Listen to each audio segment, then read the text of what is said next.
Okay, now let's talk about Inorder Traversal. We learned pre-order. If you learn pre-order, you already know how to do in and post. There'll be only one thing that'll be different, as we're gonna see in a bit. So let's make a dummy tree. I'll make a node with value 1. I'll make a left child with value 2. I'll make a right child with value 3.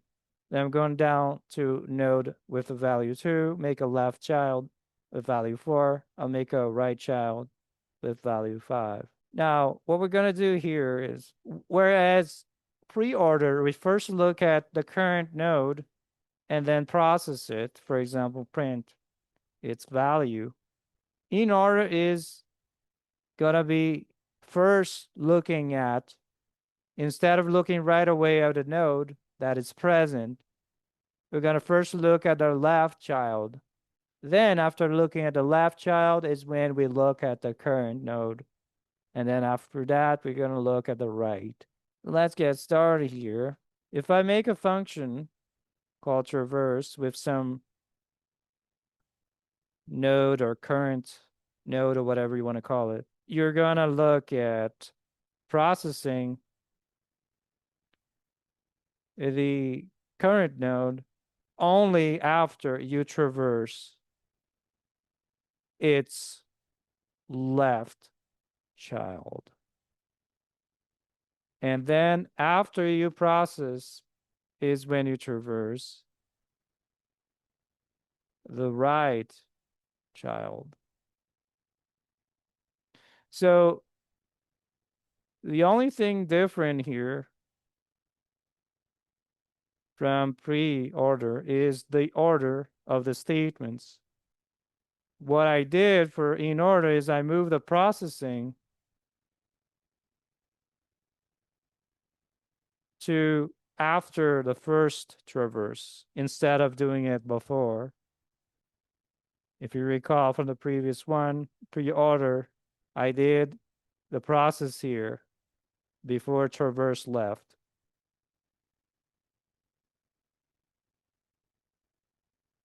So let's go back.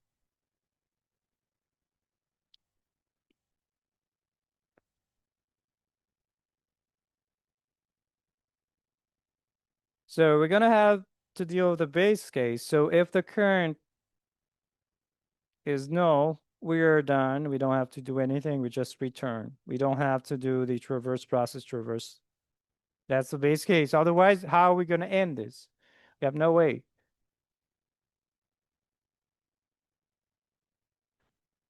Okay. So let's try it out.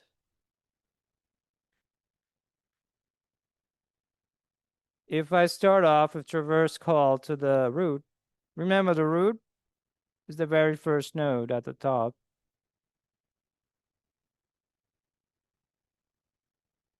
So we're going to check, is this node which I call occur? Is it null? It is not null, therefore this is skipped. We go to the next statement.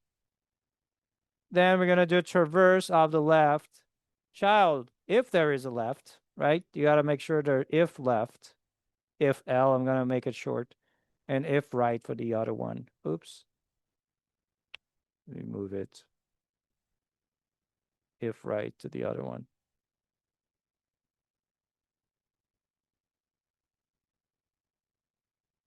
Okay, so we're going to traverse with 2. Now make a recursive call. And then we are 2. We go back to the top. Is the node with the value 2? No. It is not null, therefore skip. Go to the next statement. Traverse its left child, which will be 4. So that's what we're going to do. Go back to the top. Is the node of 4 null? No, it's not null. Therefore, I'm going to traverse its left child. However, there's no left child. That's why I put an if here. If there's no left child, I don't do anything. I skip the if statement. I skip that traverse.